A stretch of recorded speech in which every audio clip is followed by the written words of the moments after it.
So Laclay points out that the ontological impulses in society outlive their ontic machinations, which is to say that, and reading this, I was like it really hit home, particularly with the current sort of state. It was around the time of the general election in the UK, and it's just like I came away from reading this section going, there was never a left and there was never a right. There was only, I'm sure I said it to you, there's only this sort of impulse, the social impulse or the impulse of humanity to exclude others.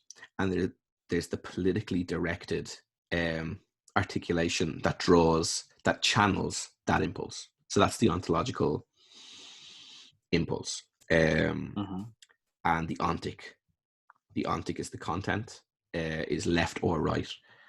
And so whereas the protest vote in society was once channeled by the left, but because the left left the left, which we should have t-shirts made saying that, it's now channeled by the right, that impulse in society. So it's not like a block of leftists, like born in the wool or whatever that phrase is, leftists died and a new generation of rightists were born. The same people with the same impulse ended up identifying with something other, but they weren't identifying with left or right. They were identifying with something that channeled that impulse, and I think that's a hegemonically directed. So yes, there's a left and a right politics that hegemonically struggles to articulate a primacy, a hegemonic situation between themselves to direct that impulse.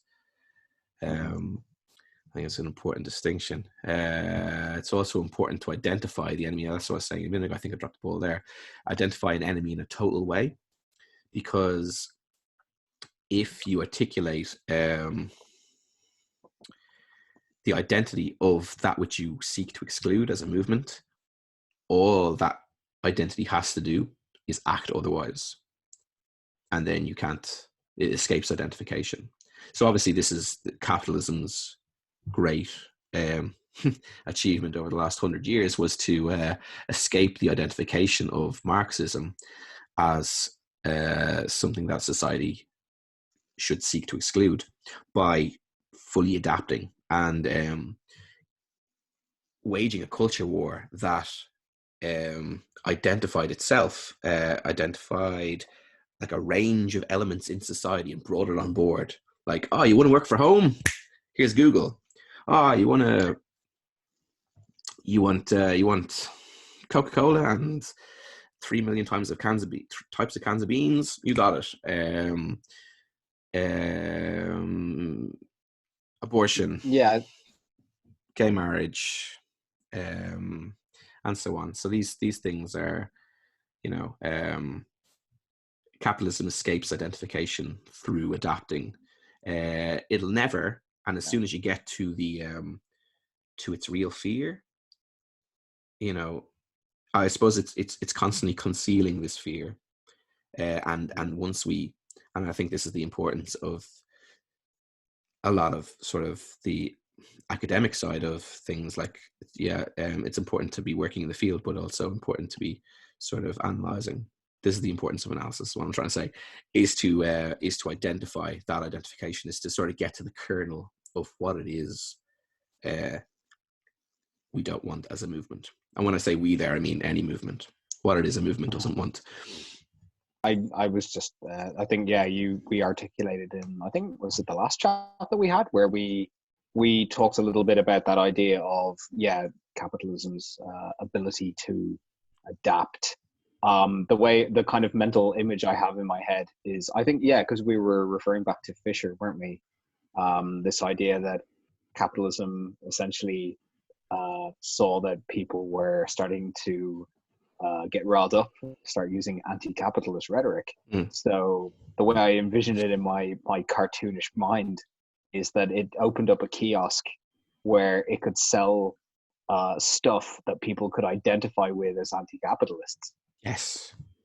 And just started sort of shelling out films, art, anything with a sort of essentially, shelling out things that are in content anti-establishment, Yeah, but I guess in the form of how they're sold, what they represent, and essentially what they feed back into, absolutely. is in and of itself that amorphous. Actually, I think, yeah, the way the what was it we said before, the cement between the pebble dash. I can't remember how we described it, Yeah, or something along those lines. you'd have It's to. just, it's It would just, take it another literally, millennium. It was that yeah, moment that made sense in that yeah, moment alone. That was a yeah. beautiful That moment. kind of that polyfiller effect that it just gets into every nook and cranny.